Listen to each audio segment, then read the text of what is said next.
quoi que ce soit qui soit dit ou écrit, n'importe où, je sens que vous êtes fiers d'être israélien. Ça se sent. Puis qu'il n'y a rien qui vous enlève ça et rien qui peut vous l'enlever. Il y a eu des journalistes à l'époque de Jésus, qu'est-ce qu'ils auraient écrit? Hein? Vous imaginez des journalistes courageux du journal de Nazareth qui s'infiltrent et qui décrivent ce qui se passe. Et puis, qui vivent la chose presque, je dirais, jusqu'au bout. Et puis qui titrent, en gros titre, vous imaginez que ces gens-là auraient pu titrer tout d'un coup « On a tué le Fils de Dieu, on a tué le Messie, quelle horreur !» et pointant le doigt sur leur gouvernement. On peut rêver, hein? De quel côté croyez-vous qu'ils eussent été? Hein? Du côté du bâton, évidemment. Et pas du côté de celui qui reçoit les coups. C'est sûr.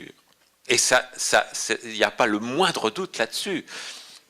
Croyez-vous qu'à l'époque de Bouddha, ils auraient été du côté de ceux, de la minorité qui suivait son enseignement, ou de ceux qui ont poussé les bouddhistes à créer les arts martiaux? Parce que les bouddhistes n'avaient pas d'autre solution, comme ils étaient attaqués de partout, que de se défendre sans chercher à tuer, mais juste à se protéger, d'où la création des premiers arts martiaux créés par les bouddhistes pour juste se protéger. Bon, on a la terre. Il y a des endroits, par exemple, où des journalistes peuvent inciter au crime contre des minorités religieuses et aboutir à ce que ces crimes aient lieu.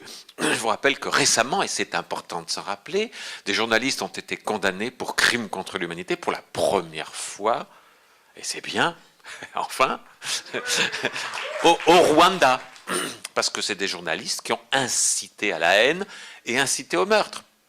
Alors des journalistes à l'époque de Jésus, il n'y avait pas les droits de l'homme à l'époque, qu'ils aient écrit « Il faut tuer ce faux Messie » qui prétend être le Fils de Dieu, qui porte atteinte à notre tradition, à notre civilisation. C'est notre civilisation qui est en danger.